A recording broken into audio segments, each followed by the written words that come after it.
सदाशिवसमारम्भां शङ्कराचार्यमध्यमाम् अस्मदाचार्यपर्यन्तां वन्दे गुरुपरम्पराम्। हरिः ओं श्रीगुरुभ्यो नमः।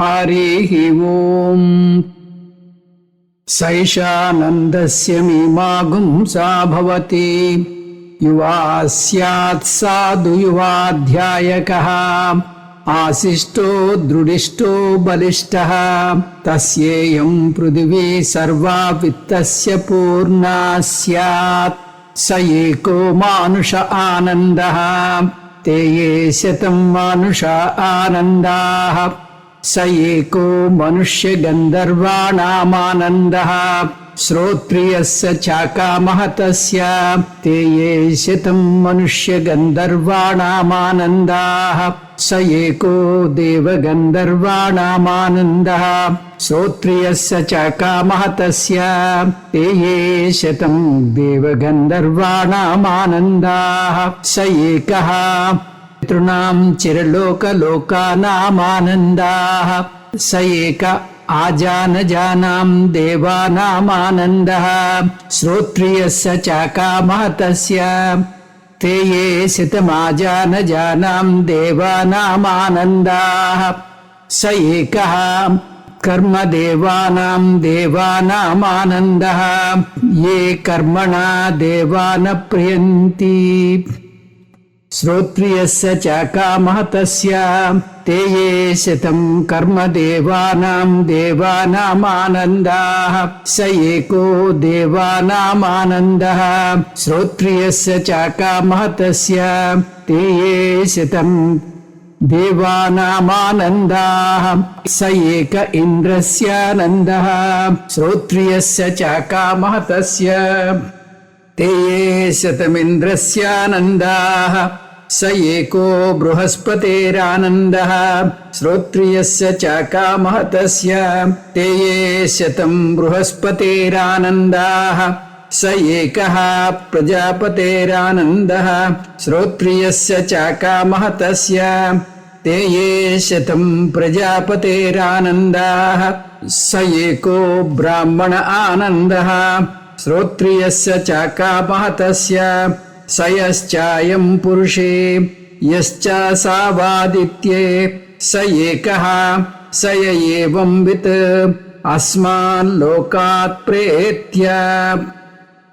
క్రితం క్లాస్లో మనం అనుప్రశ్నల గురించి చెప్పుకున్నాం. అనుప్రశ్నలు రెండు మనకి ఉపనిషత్తులో వచ్చాయి. ఆ రెండు ప్రశ్నలు మరణం తర్వాత అజ్ఞాని బ్రహ్మలో కలుస్తాడా, మరణం తర్వాత జ్ఞాని బ్రహ్మలో కలుస్తాడా? ఇవి రెండు కాకుండా మరొక ప్రశ్న అంతర్లీనంగా ఉంది అంటూ ఆ మూడో ప్రశ్న అది చెప్పకనే చెప్పినట్టుంది అంటూ బ్రహ్మ అస్తివా నవా అని ఒక ప్రశ్న వేసుకుని ఆ ప్రశ్నకి 7 సమాధానాలు శాస్త్రమే ఇచ్చింది. అవి బ్రహ్మ అస్తి నిమిత్త కారణత్వాత్, నిమిత్త కారణంగా బ్రహ్మ ఉన్నాడు.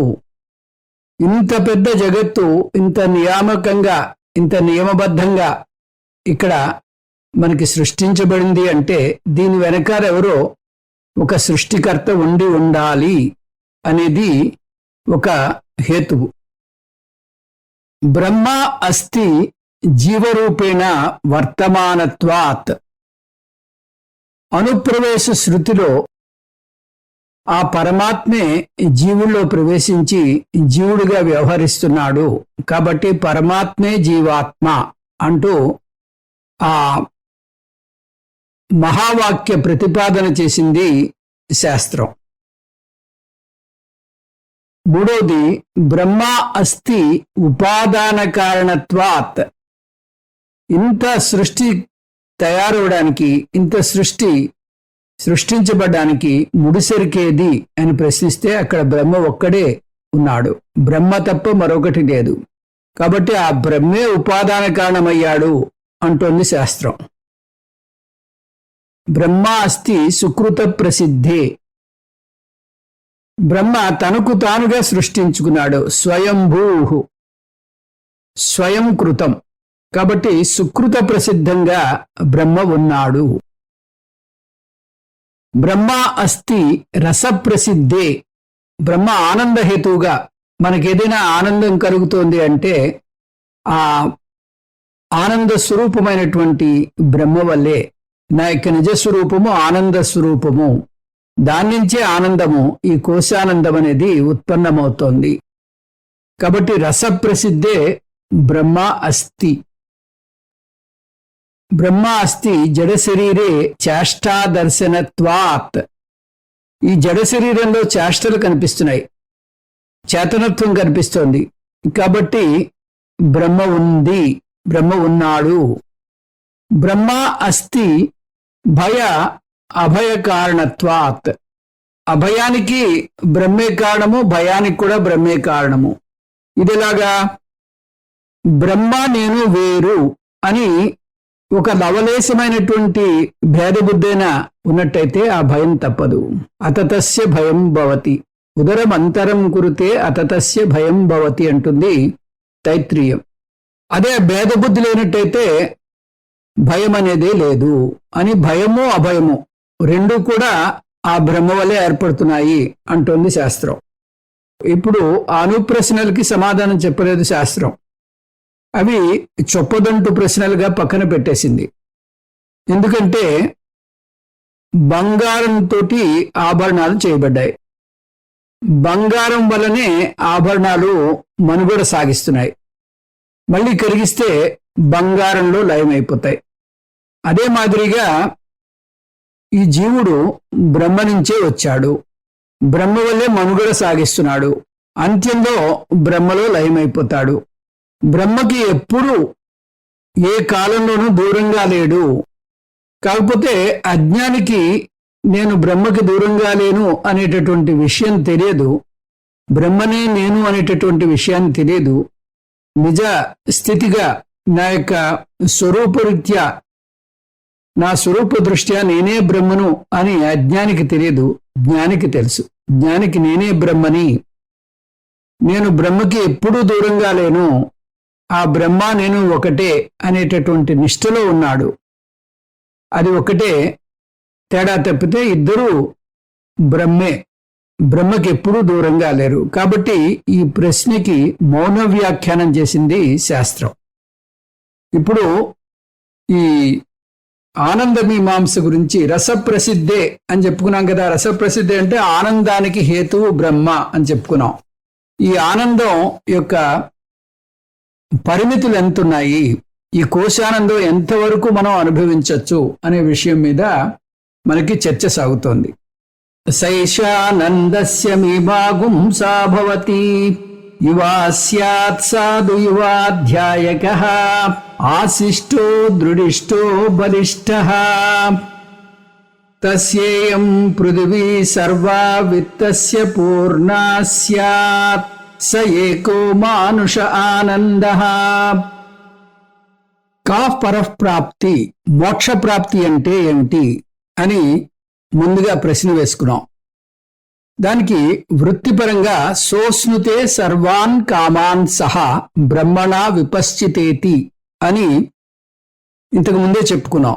ఇప్పుడు వ్యాఖ్యాన పరంగా ఆనంద మీమాంస వస్తోంది. సైషానందస్య మీమాగుంసా భవతి.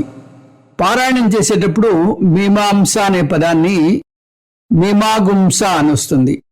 ఎందుకంటే అనుస్వరం తర్వాత శేషాసాహ రా ఈ పదాలు వచ్చినట్టయితే గుం అనే పదం వస్తుంది.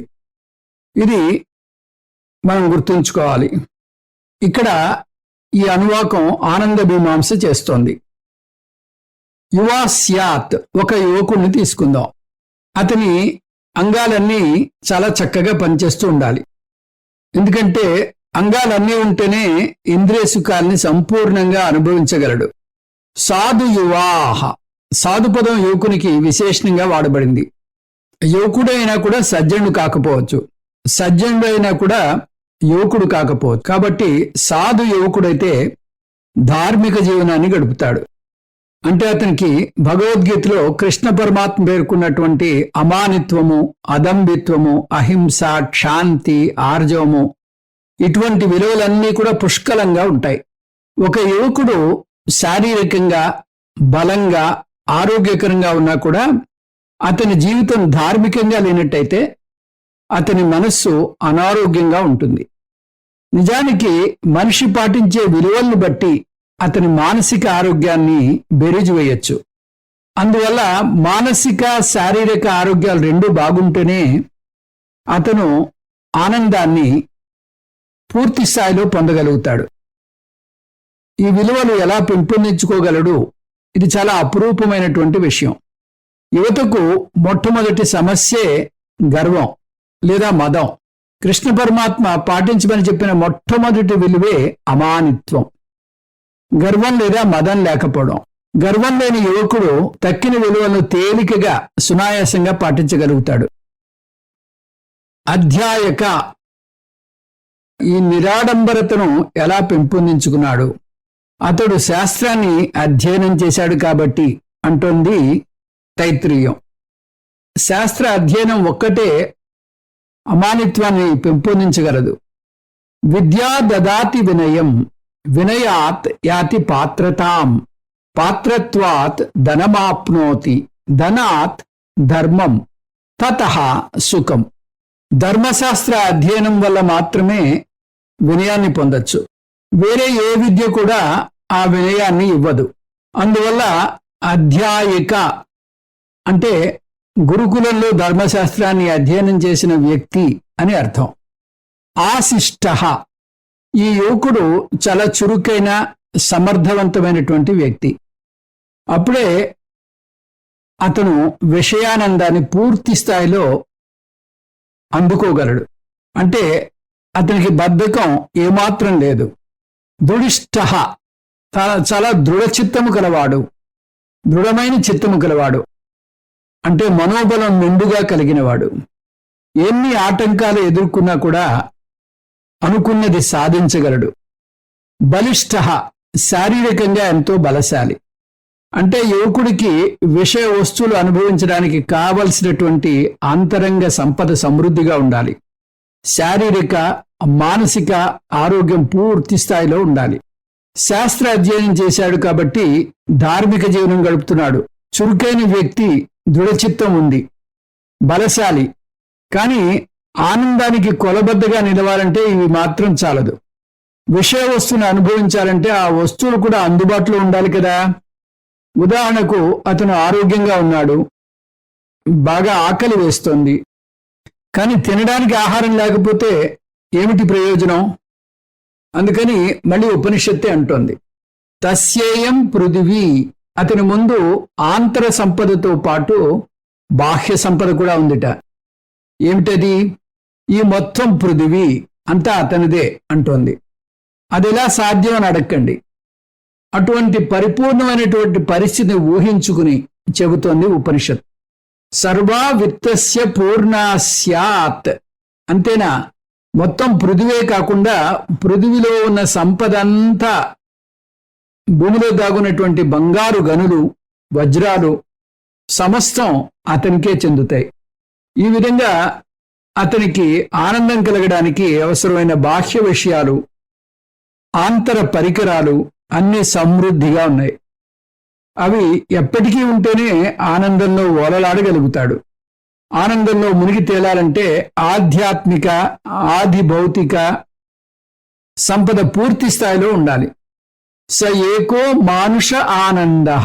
ఉపనిషత్తు ఇటువంటి పరిపూర్ణమైనటువంటి మనిషికి లభించేటటువంటి ఆనందం, ఆ కోశానందం, అది ఒక మానుష ఆనందం అంటోంది. మానుష ఆనందాన్ని ఒక కొలబద్దగా తీసుకుంటోంది, ఒక కొలతగా తీసుకుంటోంది. ఇక్కడి నుంచి 10 స్థాయిల్లో కోశానందాన్ని చూస్తూ వస్తాం. ఒక మానుష ఆనందం, ఇటువంటి ఆరోగ్యకరమైనటువంటి మానసిక శారీరక ఆరోగ్యం కలిగినటువంటి మనిషి యొక్క ఆనందం ఒక కొలత.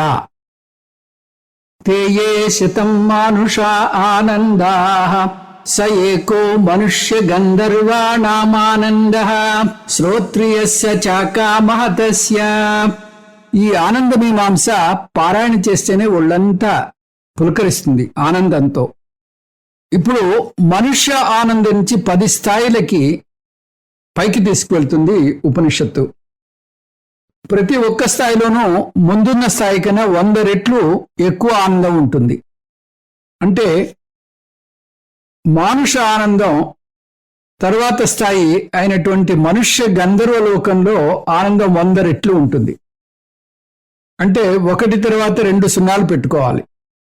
చిట్ట చివరి స్థాయి అయినటువంటి హిరణ్యగర్భ లోకంలో ఆ హిరణ్యగర్భ ఆనందం 10 రెట్లు. అంటే ఒక్కొక్క దశకి 2 సున్నాలు చొప్పున కలుపుకోవాలి. ఆ విధంగా హిరణ్యగర్భ ఆనందం 1 తర్వాత 20 సున్నాలు పెడితే ఎంత సంఖ్య వస్తుందో అంత గొప్ప ఆనందం ఆ హిరణ్యగర్భకి లభిస్తుంది. ఇది మనం తెలుసుకోబోతున్నాం. కోశానందంలో 2 రకాలుంటాయి, విషయ ప్రాప్తి, వైరాగ్య ప్రాప్తి. అవేమిటో కూడా చూద్దాం. ఒకటి ఆ విషయం వల్ల ఆ విషయ వస్తువుని అందుకోవడంలో వచ్చేటటువంటి ప్రాప్తి, ఆనంద ప్రాప్తి. రెండోది విషయాన్ని అందుకోకపోయినా ఆ విషయం మీద వైరాగ్యం ఉన్నట్టయితే ఆ వైరాగ్యం వల్ల వచ్చేటటువంటి ఆనందం, అది వైరాగ్యం ద్వారా వచ్చేటటువంటి ఆనంద ప్రాప్తి. తేయే శతం మానుష ఆనందాః స ఏకో మనుష్య గంధర్వాణామానందః. 100 మానుష ఆనందాలు ఏవైతే ఉన్నాయో అది ఒక్క మనుష్య గంధర్వ ఆనందంతో సమానం అంటోంది ఉపనిషత్తు. ఈ మనుష్య గంధర్వులు భూలోకంలో ఉండరు, వారిది గంధర్వలోకం. అత్యంత గొప్ప మానుష ఆనందం పొందే వ్యక్తి ఈ భూమి మీద ఉంటాడని చూశాం. కాబట్టి అతనికన్నా 100 రెట్లు ఆనందాన్ని ఆ పైలోకంలో ఉండేటటువంటి మనుష్య గంధర్వులు అనుభవిస్తున్నారు. అక్కడ ఆ గంధర్వులకు ఉండేటటువంటి శరీరము, ఇంద్రియ విషయాలు, విషయ వస్తువులు ఇక్కడ మనిషికి ఉన్నటువంటి వాటికన్నా శ్రేష్టమైనవి ఉంటాయి. ఆ గంధర్వులు వాడే పరికరం సూక్ష్మంగా ఉంది కాబట్టి వారు పొందే ఆనందం కూడా ఇంకా హెచ్చు స్థాయిలో ఉంటుంది. ఈ విధంగా విషయ వస్తువులు సూక్ష్మతరం అవుతున్న కొద్దీ ఆనంద స్థాయి కూడా పెరుగుతూ వస్తుంది. భారతదేశంలో కన్నా విదేశాల్లో అంతా శుభ్రంగా ఉంటుందని, సుఖాలు ఎక్కువగా ఉంటాయని, విషయ వస్తువులు ఎన్నో ఉన్నాయని అంటూ ఉంటారు. భారతదేశంలో కన్నా విదేశాల్లో ఆనందంగా ఎక్కువ ఉంది అంటే విదేశాల్లో కన్నా ఊర్ధ్వలోకాల్లో ఇంకా ఎక్కువ ఆనందం ఉంటుంది. ఆ విధంగా మానుష ఆనందం కన్నా మనుష్య గంధర్వ ఆనందం 100 రెట్లు ఎక్కువగా ఉంది. శ్రోత్రియస్య చాకామహతస్య చ అకామహతస్య. ఈ ఆనంద మీమాంసలో 10 స్థాయిల్లోనూ ఈ వాక్యం మళ్ళీ మళ్ళీ వస్తూ ఉంటుంది. అందువల్ల దీన్ని సరిగ్గా అర్థం చేసుకుందాం. మనుష్య గంధర్వుడు గంధర్వలోకంలో పొందే ఆనందాన్ని ఈ భూమి మీదే ఉండే మనుష్యుడు పొందగలుగుతాడు. ఎటువంటి మనిషి? వైరాగ్యం పొందిన మనిషి. కామహ అంటే కోరిక, హతహ అంటే దాని చేత బాధింపబడ్డాం. కామహత అంటే కామేన హతః అంటే కామం చేత బాధపడుతున్నటువంటి వ్యక్తి.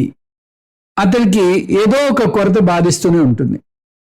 అకామహత అంటే దీనికి భిన్నంగా ఏది కోరనటువంటి వ్యక్తి. ఈ వైరాగ్యం బలవంతంగా తెచ్చిపెట్టుకున్నది కాదు, అది వివేకం ద్వారా వచ్చినది. బలవంతంగా చూపించే వైరాగ్యం ఎన్నటికీ ఆనందాన్ని ఇవ్వలేదు. అందువల్ల వైరాగ్యానికి ముందు శ్రోత్రియస్య అనే పదం వేసింది ఉపనిషత్తు. శ్రోత్రియస్య అంటే శృతిని అధ్యయనం చేసినటువంటి వ్యక్తి. శృతిని అధ్యయనం చేసిన వ్యక్తి ఆ ఆత్మజ్ఞానాన్ని పొందుతాడు. తద్వారా బాహ్య వస్తువులు ఇసుమంత కూడా ఆనందాన్ని ఇవ్వలేవు అని గ్రహిస్తాడు. అతని వైరాగ్యం ఎంత మేరకు ఉంది? శంకర భగవత్పాదులు ఈ వైరాగ్యం పూర్తి స్థాయి వైరాగ్యం కాదు, ఇది అంతిమ వైరాగ్యం కాదు అంటున్నారు. ఈ అకామహతకు మనుష్య ఆనందం మీద వైరాగ్యం ఉంది. అందువల్ల మనుష్య గంధర్వుడు పొందే ఆనందాన్ని ఇప్పుడే పొందుతాడు. ఈ ఆనందం ఎలా పొందుతాడు? మనుష్య గంధర్వుని విషయంలో అతని శరీరము, ఇంద్రియాలు, విషయ వస్తువులు అన్ని శ్రేష్టంగా ఉంటాయని చూసాం. కానీ ఇక్కడ ఈ వైరాగ్యం కలిగినటువంటి మనిషికి ఇవేవీ లేవు. కానీ అతని మనస్సు ప్రశాంతంగా ఉంది. ఆ ప్రశాంతత వల్ల అతనికి లౌకిక విషయాల వల్ల కలిగే ఆనందం మీద ఏర్పడిన వైరాగ్యం నుంచి వచ్చింది. ఈ విధంగా కోశానందాన్ని 2 విధాలుగా పొందొచ్చు. మనుష్య గంధర్వానంద, మనుష్య గంధర్వలోకంలో మనుష్య గంధర్వుడికి కలిగేటటువంటి ఆనందం. శ్రోత్రియస్య అకామహతస్య, వైరాగ్యం వల్ల కలిగే కోశానందం, అది కూడా ఇక్కడ ఈ భూలోకంలో. ఇక్కడితోటి 2వ దశ అయింది. మనుష్య గంధర్వ ఆనందం 100 రెట్లు మానుష ఆనందంతో సమానం. తేయే శతం మనుష్య గంధర్వాణామానందాః స ఏకో దేవ గంధర్వాణామానందాః. 100 మనుష్య గంధర్వ ఆనందాలు ఒక దేవ గంధర్వ ఆనందంతో సమానం అవుతుంది. అంటే దేవ గంధర్వుల ఆనందం 100 రెట్లు మనుష్య గంధర్వ ఆనందం అన్నమాట. 100 రెట్లు మనుష్య గంధర్వ ఆనందం అన్నమాట. దేవగంధర్వ ఆనందం 10,000 రెట్లు మానుష ఆనందంతో సమానం. 1 తర్వాత 4 సున్నాలు. మనుష్య గంధర్వులకు దేవగంధర్వులకు మధ్య భేదం ఏమిటి? శంకర భగవత్పాదులు తన భాష్యంలో ఆ భేదాన్ని వివరిస్తున్నారు. మనుష్యులై ఉండగా విశిష్టమైన కర్మను, ఉపాసనను అనుష్ఠించి గంధర్వత్వాన్ని పొందిన వారిని మనుష్య గంధర్వులు అంటారు. పుట్టడమే గంధర్వలోకంలో పుట్టిన వారు దేవగంధర్వులు. అందువల్ల వారికి మనుష్య గంధర్వుల కన్నా కొన్ని ప్రత్యేకమైనటువంటి సిద్ధులు ఉంటాయి. అందువల్ల ఒకటే గంధర్వలోకం అయినా కూడా దేవగంధర్వుల ఆనందం మనుష్య గంధర్వుల ఆనందం కన్నా 100 రెట్లు ఎక్కువ ఉంటుంది. శ్రోత్రియస్య చకామహతస్య, దేవగంధర్వుడు పొందే ఆనందాన్ని ఇక్కడే భూలోకంలోనే మనిషి పొందగలడు. అదిలాగా వివేకజన్య వైరాగ్యం ద్వారా. దీనికి శంకర భగవత్పాదులు కూడా జవాబు చెప్తున్నారు. ఇతడికున్న వైరాగ్య స్థాయి ఇంకా ఎక్కువ ఉంటుంది అంటున్నారు. ఈ మనిషికి మానుష ఆనందం ఇంకా మనుష్య గంధర్వుల ఆనందం మీద వైరాగ్యం ఉంటుంది అని అర్థం. తేయే శతం దేవ గంధర్వాణామానందాః స ఏకః పితృణాం చిరలోకలోకానామానందః. 100 దేవగంధర్వ ఆనందం ఒక పితృలోక ఆనందంతో సమానం. పితృలోకం గంధర్వలోకం కన్నా పైన ఉన్నటువంటి లోకం. ఇక్కడ పితృలోకాన్ని చిరలోకం అంటోంది ఉపనిషత్తు. ఈ చిరలోక లోకానాంలో 2వ లోక పదం పితృదేవతల్ని సూచిస్తుంది. చిరలోకంలో ఉండే నివాసులు అంటే పితృదేవతలు, అతని ఆనందం దేవగంధర్వ ఆనందానికి 100 రెట్లు. పితృదేవతల యొక్క ఆనందం 100 రెట్లు దేవగంధర్వ ఆనందం.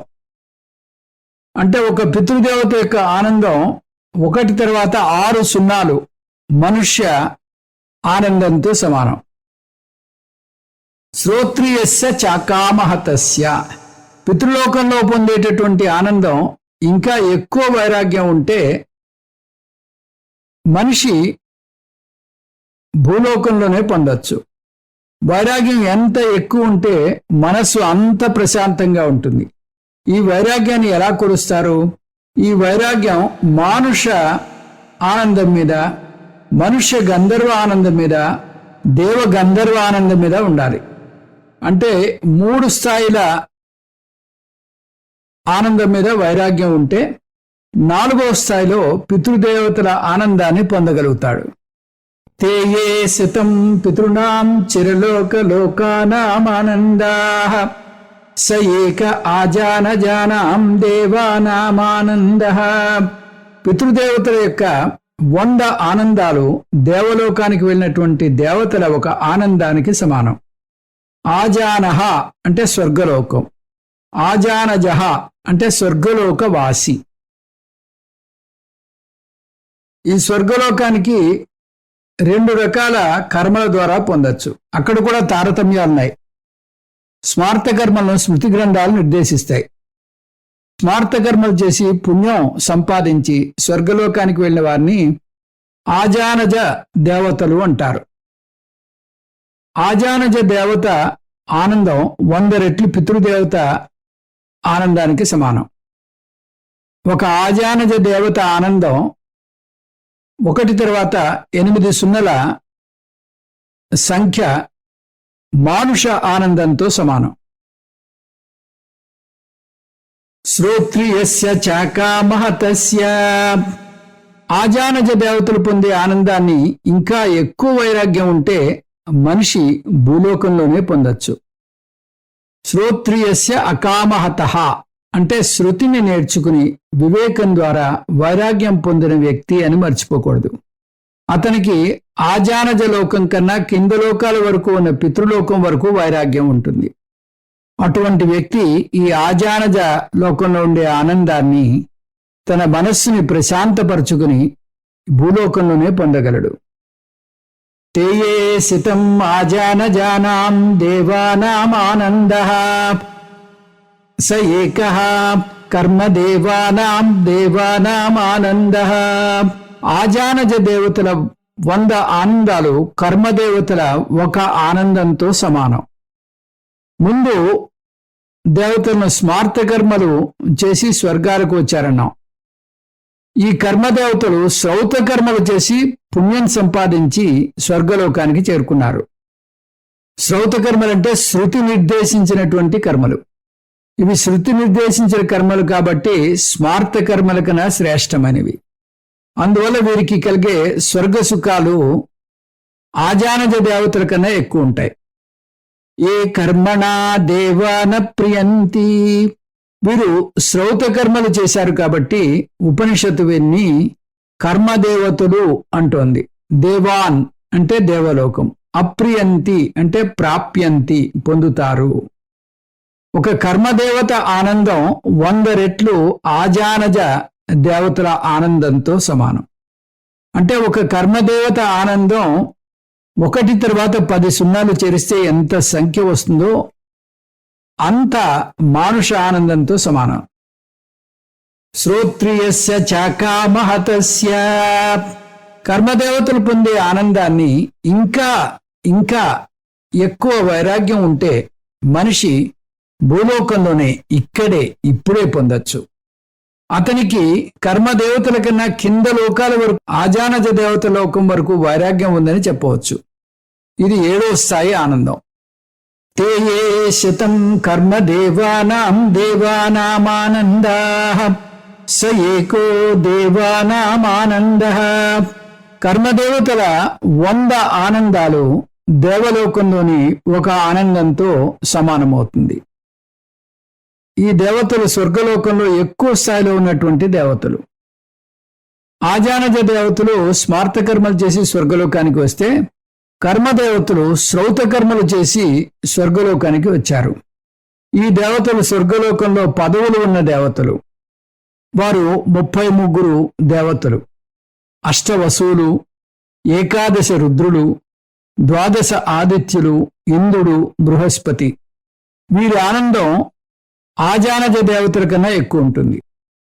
ఒక దేవత ఆనందం 100 రెట్లు కర్మదేవతల ఆనందం కన్నా సమానం. శ్రోత్రియస్య చాకామహతస్య. దేవతలు పొందే ఆనందాన్ని ఇంకా ఎక్కువ వైరాగ్యం ఉంటే మనిషి భూలోకంలోనే పొందొచ్చు.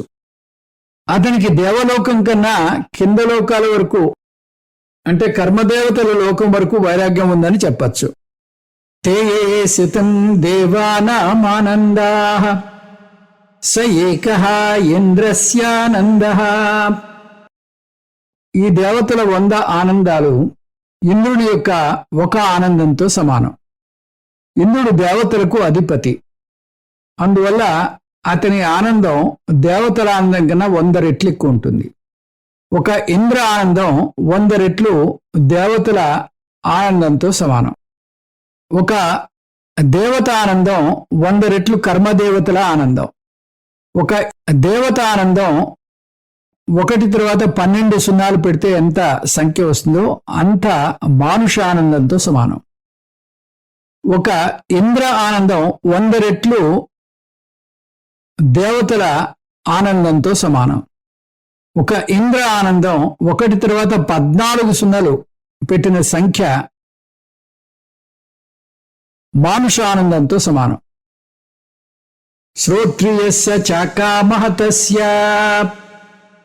ఇంద్రుడు పొందే ఆనందాన్ని ఇంకా ఎక్కువ వైరాగ్యం ఉండే మనిషి భూలోకంలోనే పొందొచ్చు. అతనికి ఇంద్రుడి కన్నా కింది స్థాయి వరకు అంటే దేవలోకం వరకు వైరాగ్యం ఉందని చెప్పచ్చు. తత్వబోధలో ఈ లోకంలోనూ స్వర్గలోకంలోనూ ఇంద్రియ వస్తువుల మీద వైరాగ్యం ఉండాలని వస్తుంది. ఇహ స్వర్గ భోగేషు ఇచ్ఛారాహిత్యం. దాన్నే ఇక్కడ నాటకీయంగా చూస్తున్నాం. తేయే శతమింద్రస్యానందాః స ఏకో బృహస్పతేరానందః. ఇంద్రుని 100 ఆనందాలు బృహస్పతి యొక్క ఒక ఆనందం అవుతుంది. బృహస్పతి దేవతలకు గురువు. బృహస్పతి అంటే వాక్కు, అందువల్ల బృహస్పతి వాచస్పతి, వాక్కుకు అధిపతి. వాక్కు జ్ఞానానికి ప్రతీక. బృహస్పతి ఇంద్రునికి కూడా గురువు కాబట్టి అతని ఆనందం ఇంద్రుని ఆనందం కన్నా 100 రెట్లు ఎక్కువ ఉంటుంది. ఒక బృహస్పతి ఆనందం 100 రెట్లు ఇంద్రుని ఆనందంతో సమానం. అంటే ఒక బృహస్పతి ఆనందం 1 తర్వాత 16 సున్నలు ఉన్న సంఖ్యతో మానుష ఆనందంతో సమానం. శ్రోత్రియస్య చాకామహతస్య. బృహస్పతి పొందే ఆనందాన్ని ఇంకా ఎక్కువ వైరాగ్యం ఉంటే మనిషి భూలోకంలోనే పొందొచ్చు. అతనికి బృహస్పతి కన్నా కింద స్థాయి అంటే ఇంద్రుని స్థాయి వరకు వైరాగ్యం ఉంది అని చెప్పవచ్చు. తే శతం బృహస్పతేరానందాః స ఏకః ప్రజాపతేరానందః. బృహస్పతి యొక్క 100 ఆనందాలు ప్రజాపతి యొక్క ఒక ఆనందంతో సమానం. ప్రజాపతి అంటే విరాట్, సమష్టి స్థూల ప్రపంచ అధిపతి, అధిష్టాన దేవత. బృహస్పతిది ఒక శరీరమే, విరాటుది సమష్టి శరీరాలు. అందువల్ల విరాట్ ఆనందం బృహస్పతి ఆనందం కన్నా 100 రెట్లు. ప్రజాపతి ఆనందం 100 రెట్లు బృహస్పతి ఆనందంతో సమానం. ఒక ప్రజాపతి ఆనందం 1 తర్వాత 18 సున్నాలు ఉన్నటువంటి సంఖ్యతో మనుష్య ఆనందాన్ని చూడొచ్చు. అన్ని రెట్లు మనుష్య ఆనందంతో సమానం. శ్రోత్రియస్య చాకామహతస్య. విరాట్ పొందేటటువంటి ఆనందాన్ని ఇంకా ఎక్కువ వైరాగ్యం ఉంటే, ఇంకా మనసుని ప్రశాంతం చేసుకున్నట్టయితే మనిషి భూలోకంలోనే ఇక్కడే ఇప్పుడే అతనికి ఆ విరాట్ కన్నా కింద స్థాయి వరకు అంటే ఆ బృహస్పతి వరకు వచ్చేటటువంటి వైరాగ్యం ఉందని చెప్పచ్చు. అంటే బృహస్పతి స్థాయి వరకు వైరాగ్యం ఉందని చెప్పచ్చు. అతనికి విరాట్ కన్నా కింద స్థాయి వరకు అంటే బృహస్పతి స్థాయి వరకు వైరాగ్యం ఉందని చెప్పచ్చు. తేయే శతం ప్రజాపతేరానందాః స ఏకో బ్రాహ్మణ ఆనందః. విరాట్ 100 ఆనందాలు బ్రహ్మ యొక్క ఒక ఆనందంతో సమానం. బ్రాహ్మణ అంటే బ్రహ్మ. ఉపనిషత్తులో బ్రహ్మను హిరణ్య గర్భ అంటాయి. అందువల్ల ఇక్కడ బ్రహ్మ యొక్క ఆనందం అంటే బ్రహ్మానందమో ఆత్మానందమో కాదు, అది అసలైన ఆనందం, అనుభవంలోకి రాదు. ఇక్కడ హిరణ్య గర్భ ఆనందం కూడా కోశానందం కిందే వస్తుంది. అది మానుష ఆనందానికి 20 రెట్లు ఉందని చూసాం. అయినా కూడా అది కోశానందమే. కోశానందం ఎంత ఎక్కువ ఆనందం అయినా కూడా బింబానందంతో సరిపోదు. హిరణ్య గర్భను సమష్టి సూక్ష్మ ప్రపంచ అధిష్టాన దేవత అంటారు. విరాట్ సృష్టికి హిరణ్య గర్భ కారణం. హిరణ్య గర్భ విరాట్ కన్నా సూక్ష్మం. అందువల్ల హిరణ్య గర్భ ఆనందం విరాట్ ఆనందం కన్నా 100 రెట్లు ఎక్కువ ఉంటుంది. ఒక హిరణ్య గర్భ ఆనందం 100 రెట్లు ప్రజాపతి ఆనందంతో సమానం. ఒక హిరణ్య గర్భ ఆనందం ఒకటి తర్వాత 20 సున్నాలు చేరిస్తే ఎంత సంఖ్య వస్తుందో అన్ని రెట్లు మానుష ఆనందంతో సమానం. శ్రోత్రియస్య చాకా మహతస్య. హిరణ్య గర్భ పొందేటటువంటి ఆనందం ఇంకా ఎక్కువ వైరాగ్యం ఉండేటటువంటి మనిషి భూలోకంలోనే పొందొచ్చు. అతనికంటే హిరణ్య గర్భ కన్నా కింద స్థాయి వరకు, ప్రజాపతి స్థాయి వరకు వైరాగ్యం ఉందని చెప్పచ్చు.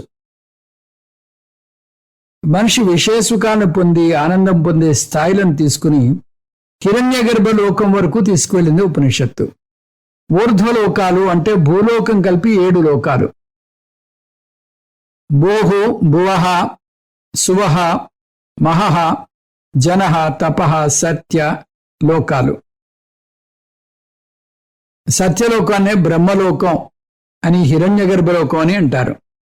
ఒక్కొక్క లోకానికి వెళ్ళిన కొద్దీ అక్కడ పొందే ఆనంద స్థాయి, పొందే వస్తువుల స్థాయి పెరుగుతూ వస్తుంది. ముందే చూసినట్టుగా మనిషి ఒక్కొక్క లోకానికి వెళ్తూ ఆ లోకంలో ఉండేటటువంటి ఆనందాన్ని పొందడం ఒక పద్ధతి. లేదా ఆ లోకాల్లో ఉండేటటువంటి ఆనందం శాశ్వతం కాదు, ఎప్పటికైనా అవి హరించిపోయేవే అని తెలుసుకుని వాటి మీద వైరాగ్యం పెంచుకుని వివేకం ద్వారా ఆ ఆనందాన్ని ఇక్కడే ఈ భూలోకంలోనే పొందడం వైరాగ్యం అంటే ఆ మనస్సును ప్రశాంతపరిచి, వివేకం ద్వారా మనస్సును ప్రశాంతపరిచి ఇక్కడే ఇప్పుడే పొందడం. భోగం వల్ల ఆనందం పొందితే త్యాగం వల్ల కూడా అంతే ఆనందాన్ని పొందొచ్చు. నిజానికి త్యాగం ఇంకా ఎక్కువ ఆనందాన్ని ఇస్తుంది. ఈ ఆధ్యాత్మిక పాఠాన్ని మన దేశమే బోధిస్తుంది. తక్కిన దేశాల్లో లౌకిక సుఖాల్ని ఇంకా ఎంత ఎక్కువగా పొందొచ్చో చూపిస్తే, భారతదేశం మాత్రం ఆ సుఖాలేమీ లేకుండా ఎంత ఆనందంగా ఉండొచ్చో నేర్పిస్తుంది. అలాగని సుఖాలను అనుభవించవద్దని కొట్టిపారేది మన దేశం. కానీ వాటితో మమేకం చెందకండి, త్యాగం వల్ల కూడా అంతే సుఖాన్ని పొందవచ్చు అంటోంది. అందువల్లనే త్యాగులను అంత గౌరవిస్తుంది మన సంప్రదాయం. ఒక రాజు ఒక సాధువుని కలిసి, మీరు అన్నీ త్యజించారు కదా, దానివల్ల ఏం పొందారు అని అడిగాట. ఆ సాధువు నవ్వి, మామూలుగా అయితే మీ దర్శనం చేసుకోవడానికి నేను పడిగాపులు కాయాల్సి వస్తుంది, కానీ ఎవరి ద్వారానో మీ దగ్గరికి రావాల్సి వస్తుంది. మీ దగ్గరికి వచ్చాక మీరు మీ సింహాసనం మీద సుఖాసీనులై ఉంటే నేను మీ ముందు చేతులు జోడించి నిలబడాల్సి వస్తుంది. ఇప్పుడు నన్ను వెతుక్కుంటూ మీరే వచ్చారు. నేను సుఖాసీనుడునై ఉంటే మీరు నా ముందు నిల్చుని ఉన్నారు. ఇదే త్యాగి భోగికి మధ్య భేదం. ఇక్కడితో కోశానందం గురించినటువంటి మీమాంస పూర్తయింది. కోశానందంలో 2 అంశాలు ఉన్నాయని చూసాం. విషయ ప్రాప్తి, వైరాగ్య ప్రాప్తి. విషయ ప్రాప్తిలో అంతకంతకు విషయ వస్తువుల వల్ల కలిగే ఆనందం పెరుగుతూ వస్తే, వైరాగ్య ప్రాప్తిలో విషయ వస్తువుల మీద వైరాగ్యం ద్వారా ఆనందం అంతకంతకు పెరుగుతూ వచ్చింది. సయశ్చాయం పురుషే యశ్చ సావాదిత్యే స ఏకః. ఇప్పుడు ఆత్మానందం గురించి ఉపనిషత్తు చెప్తోంది. ఆత్మానందం అనుభవంలోకి రాదు. మనం ఆత్మానందం గురించినటువంటి మీమాంస చూస్తున్నాం. సయశ్చాయం పురుషే యశ్చ సావాదిత్యే స ఏకః. ఈ 3 వాక్యాన్ని కలిపితే ఒక మహావాక్యం వస్తోంది. జీవ ఈశ్వర ఐక్యాన్ని తెలిపే ఏ వాక్యమైనా కూడా మహావాక్యమే అంటాం. జీవాత్మ పరమాత్మ ఐక్య బోధక వాక్యం మహావాక్యం. తత్వమసి, అహం బ్రహ్మ అస్మి, ప్రజ్ఞానం బ్రహ్మ, అయమాత్మ బ్రహ్మ వాక్యాలను మహావాక్యాలకు ఉదాహరణగా చెప్తారు. అటువంటి మహావాక్యాలు ఒక్కొక్క ఉపనిషత్తులో అనేకం ఉన్నాయి. ఇప్పుడు అటువంటి మహావాక్యాన్ని ఒకదాన్ని చూడబోతున్నాం. సహ అయం ఆనందః యః పురుషే చ అసౌ. అంటే ఈ ఆనందాన్ని, ఒక మనిషిలో ఉన్న ఆనందం, ఆ ఆనందం యః ఆదిత్యే, ఈ ఆదిత్యలో ఉన్న ఆనందం. ఇక్కడ ఆదిత్యుడు అంటే హిరణ్యగర్భ, సమష్టిలో ఉన్నటువంటి హిరణ్యగర్భ, అత్యంత శ్రేష్టమైన ఉపాధి కలిగినటువంటి ఆ హిరణ్యగర్భ ఆనందం. స ఏకః, రెండు ఒకటే అంటోంది ఉపనిషత్. అంటే హిరణ్యగర్భలో ఉండేటటువంటి ఆనందము, మనిషిలో ఉండే ఆనందము రెండు ఒకటే. ఇది ఎలా సమంజసం?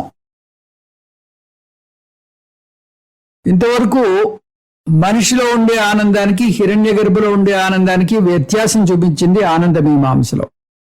ఇప్పుడు ఈ రెండు ఆనందాలు ఒకటే అంటోంది. దీన్ని ఎట్లా సమన్వయపరచాలి అంటే, ఈ ఆత్మే ఆనందానికి స్వరూపము. ఆత్మగా, ఆనంద స్వరూపంగా మనిషిలో ఉండేటటువంటి ఆనందము, అంటే ఆత్మస్వరూపంగా మనిషిలో ఉండేటటువంటి ఆనందము, ఆత్మస్వరూపంగా హిరణ్యగర్భలో ఉండే ఆనందము రెండూ ఒకటే. స్వరూపరీత్యా, స్వరూప దృష్ట్యా రెండు ఆనందాలు ఒకటే. అంటే జీవాత్మ పరమాత్మ రెండూ ఒకటే. జీవుల్లో ఉండేటటువంటి చైతన్యము, ఆ పరమాత్మలో ఉండేటటువంటి చైతన్యము ఒకటే అని చెప్పడం దీని యొక్క ఉద్దేశం. ఈ విధంగా స ఏకః అంటుంది. స ఏవం విత్, అవి రెండు ఒకటే అని చెప్తోంది. అంటే ఒక 0 వాట్ బల్బుకి, ఒక 1000 వాట్ బల్బుకి కాంతుల్లో భేదం ఉంది, కానీ రెండు ఒకటే. అంటే ఆ రెండిట్లో ప్రవహించేటటువంటి విద్యుత్ శక్తి ఒకటే. ఆ విధంగా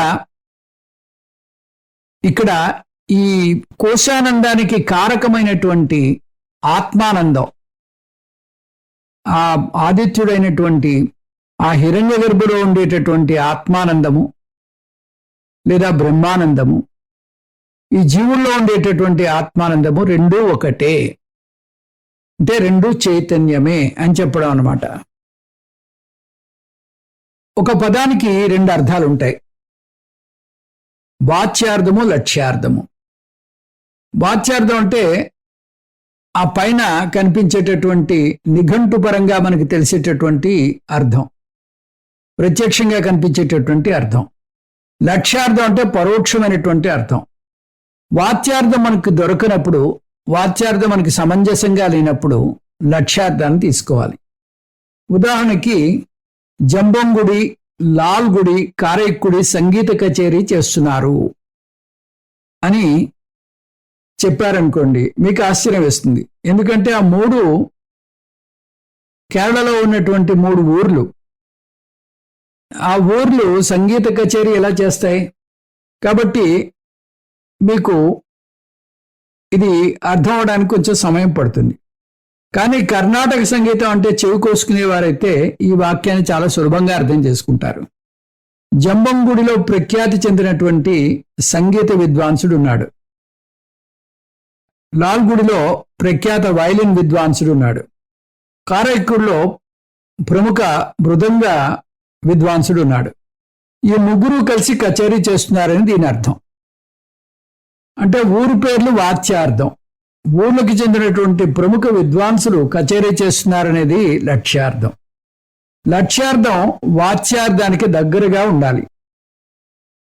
వాచ్యార్థం కుదరని చోట లక్ష్యార్థం ఎలా ఉపయోగించాలో ఈ ఉపనిషత్తులోనే సత్యం జ్ఞానం అనంతం బ్రహ్మ అనేటటువంటి వాక్య విచారణలో మనం చూసాం. నియమం ఏమిటంటే ముందు వాచ్యార్థాన్ని ఉపయోగించి చూడాలి. అది ఆ సందర్భంలో కుదరకపోతే అప్పుడు దాన్ని లక్ష్యార్థాన్ని ఉపయోగించాలి. ఒకవేళ లక్ష్యార్థం కూడా కుదరకపోతే ఆ వాక్యంలో అర్థం లేదు. కానీ శాస్త్రం ఎన్నడూ అలా అర్థం లేని వాక్యాన్ని బోధించదు. ఎందుకంటే శాస్త్రం వచ్చింది సాక్షాత్తు ఆ పరమాత్మ నుంచే. కాబట్టి ఈ రెండిట్లో ఏదో ఒక అర్థం సరిపోవాలి. ఈ నేపథ్యంలో ఈ వాక్యాన్ని చూద్దాం. ఆనందం పదానికి కూడా వాచ్యార్థం, లక్ష్యార్థం రెండూ ఉన్నాయి. ఆనందం పదానికి వాచ్యార్థం కోశానందం. నేను అంతకు ముందు ఆనందంగా ఉన్నాను, ఇప్పుడు ఆనందంగా ఉన్నాను, భవిష్యత్తులో ఆనందంగా ఉంటాను అని చెబుతాం కోశానందం గురించి. ఆనందానికి వాచ్యార్థం తీసుకుంటే మానుష ఆనందం, హిరణ్య గర్భానందం రెండూ కూడా కోశానందాలే. ఈ విధంగా చూస్తే వాచ్యార్థం కుదరదు.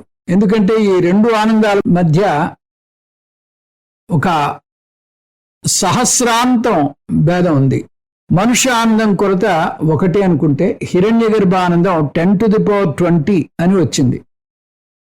10⁻20 మనుష్యానందంతో సమానం అని చెప్పింది. 1 తర్వాత 20 సున్నాలు పెట్టుకుంటే అన్ని రెట్ల మనుష్యానందంతో సమానం అని తెలిసింది. వాచ్యార్థం కుదరట్లేదు.